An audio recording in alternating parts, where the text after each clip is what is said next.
예, 안녕하세요. 오늘은 소영 언니께 여쭤보고 싶은 게 많아서 꼭 제가 이렇게 네네. 모셨습니다. 우리의 낭만 소영을.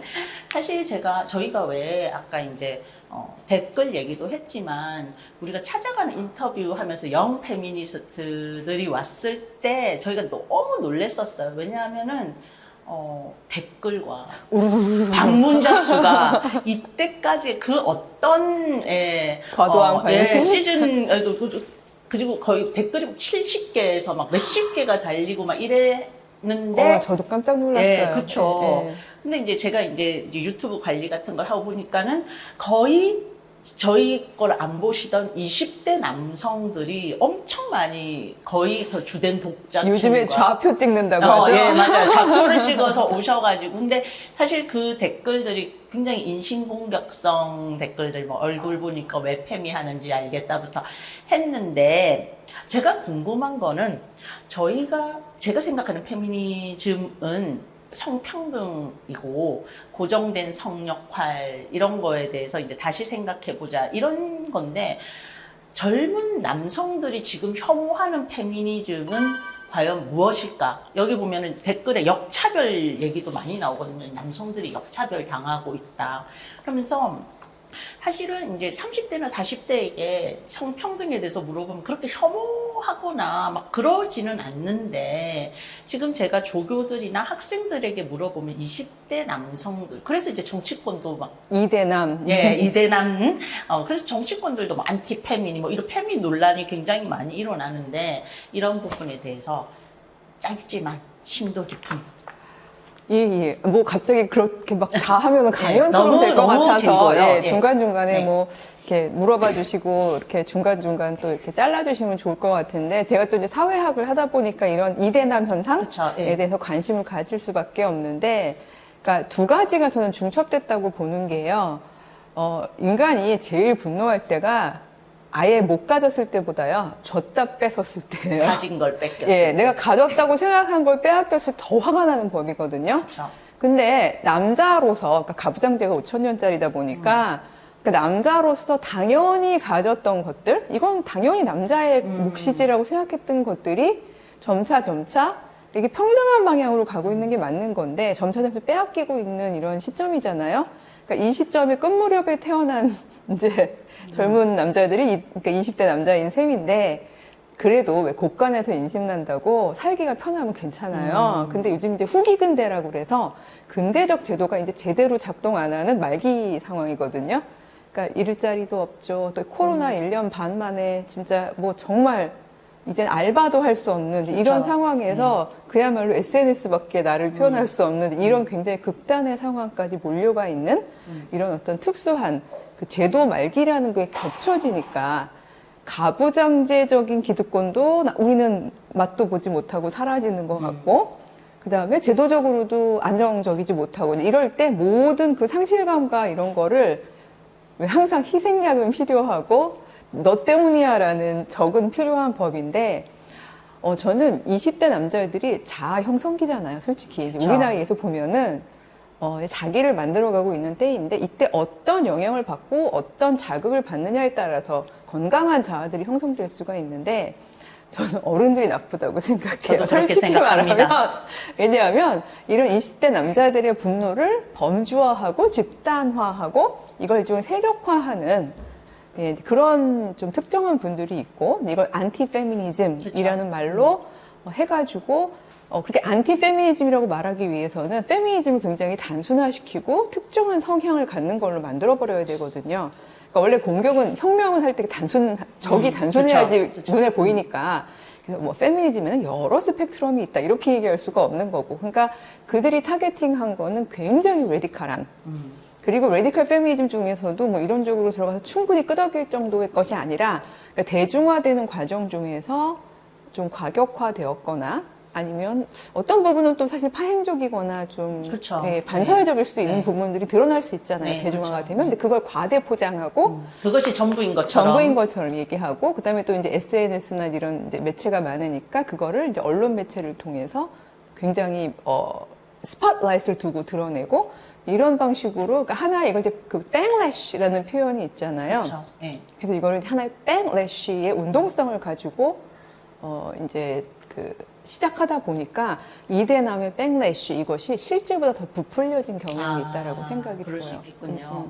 근데 사실 저는 댓글을 보면서 과연 이들이 공격하고 있는 페미니즘이라는 게 뭔가라고 했을 때 잘 모르겠더라고요. 실체가 없는 어떤 실체를 만들어 두고 굉장히 걱정하고 혐오하고 이런 생각이 굉장히 많이 들어서 근데 원래 그러니까 실체를 그 역사적으로 보면 백래쉬라는 말이 그 수잔 팔루디죠. 네, 네. 예, 1991년도에 아예 그냥 백래쉬라는 네. 책을 800페이지짜리 네. 그 두꺼운 책을 썼잖아요. 근데 그게 1991년도면 우리나라랑 지금 상황으로 치면 한 세대 훨씬 전인데도 불구하고 상황이 굉장히 비슷해요. 아, 이 역사적 상황이. 그렇게 실체가 있었던, 그러니까 말하자면 그 실체라는 게 어떤 내용의 실체라는 게 보다는 세력의 실체? 이건 있다고 보는 게 미국 역사를 보면 60년대 후반부터 70년대가 그렇죠. 성해, 네. 레디칼 페미니즘이 네, 막 그렇죠. 득세하던 때잖아요. 그러니까 이거에 대한, 원래 그렇습니다. 그 원래 백래쉬라는 말이 공학 용어라면서요. 이렇게 톱니바퀴 두 개가 이렇게 물려서 돌아갈 때 생겨난 뒤에 있는 공간, 사이 공간을 의미한대요. 근데 한 방향으로 돌 땐 잘 기능을 하는데 이걸 방향을 확 바꾸면 그 과정 중에서 왜 이제 끽끽끽거리고 그렇죠. 잘 안 듣고 이제 그 뒷부분은 백래쉬라고 한다는데 그러니까 수잔 팔루디가 그 단어를 사용한 거죠. 그러니까 말하자면 이렇게 막 방향이 바뀌는 흐름이 득세하게 되자. 그냥 작은 목소리로 사라지는 게 아니라 페미니즘이 제법 큰 운동성을 운동성을 가지고 뭔가 시스템을 바꿀 것 그쵸, 같자. 그쵸. 예. 이게 위기감을 느끼는 기존의, 기존의 사람들이 그러니까 소위 상실하면 안 되는 부분들이 있는 거라고 생각하는 분들이 그러니까 소위 말해서 백래쉬를 하게 되는 거죠. 그러니까 이거는 페미니스트들 미러링과는 굉장히 다른 거죠. 그래서 그렇죠. 백래쉬는 대부분 보수적이고 그다음에 그 기득권자이고 이런 분들이 자기들의 기존의 거를 지키기 위해서 이걸 가지고 치는 거기 때문에 굉장히 다른데 그러니까 이런 백래쉬가 그 소위 말해서 그러니까 그 반발 뭐 혹은 그 공격하는 페미니즘은 그야말로 자기들이 온전하고 정당하고 정답이라고 생각하는 제도를 뒤흔드는 페미니즘이 되겠죠. 그렇겠죠. 예. 네. 그러니까 사실 페미니즘 자체가 정의상 뒤흔들 수밖에 없잖아요. 그렇죠. 현상을. 예, 예. 왜냐하면 남녀 가부장적인 그러니까 이 위기에도 사실은 이렇게 놓지 않은 게 페미니즘인데 이걸 반대한다면 당연히 백래쉬 입장에서는 뭐 여자가 하면서 그렇죠. 네. 혐오적이거나 비하하는 말이 나올 수밖에 없는 거고 이게 우리나라 같은 경우에는 그 당시에 미국의 그 80년대, 90년대의 그들의 어떤 불만을 그때가 정치가 우파들이 정치를 잡았을 때거든요. 그래서 그 신우파 세력이 확 커져요. 그리고 그때 또 하필 텔레비전 이런 게 막 그 컬러 텔레비전 이런 거 막 보급되면서 기독교 신우파 운동에서 그렇죠.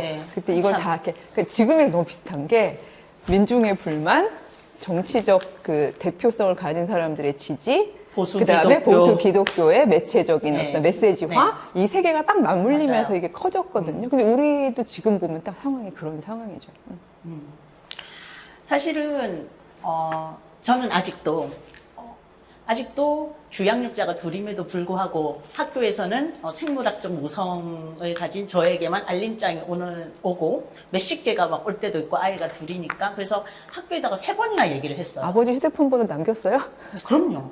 그러니까 두 사람한테 다 보내라. 그런데 아직까지도 3번이나 학부모 회의를 통해서 남겼는데도 불구하고 그게 이제 전혀 시정이 되지 않고 있고 저만 이제 카톡 폭탄과 모든 것을 담당하고 있는 상황에서 여전히 고쳐야 될 부분이 많다고 생각하고 실제로도 그렇다고 생각하는데도 불구하고 이대남들이 이제 역차별을 계속 얘기를 하면서 성차별을 받는 건 남자다.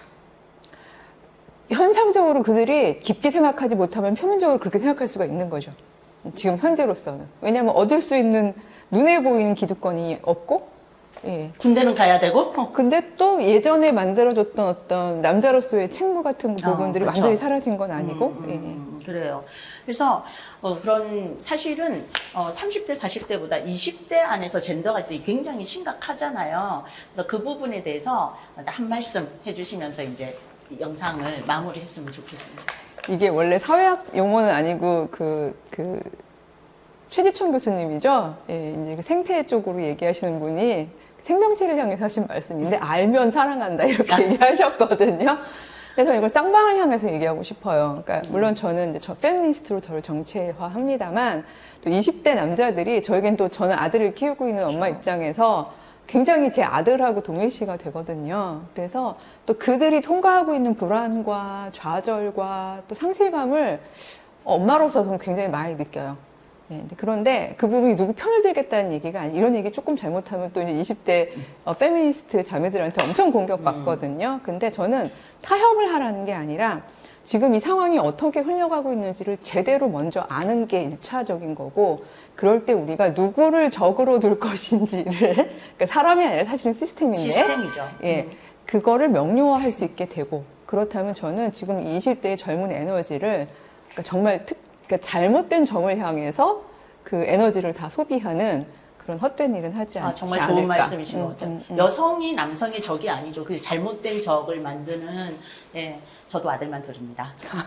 아들 엄마들의 대화였나요? 사실은 저도 그래서 제 아들들이 여성과 진짜로 상호 존중하면서 평등한 관계로 살아나가기를 바라고, 그렇기 때문에 오히려 이 운동을 하고 있는 건데, 어서 빨리 그런 날이 오기를. 예, 하나님을 여호와를 아는 지식이, 예, 이 온 땅에 땅이 넘쳐기를, 평안하기를 넘쳐르기를 바랍니다. 그러면 우리는 다음 시간에 만나요. 안녕.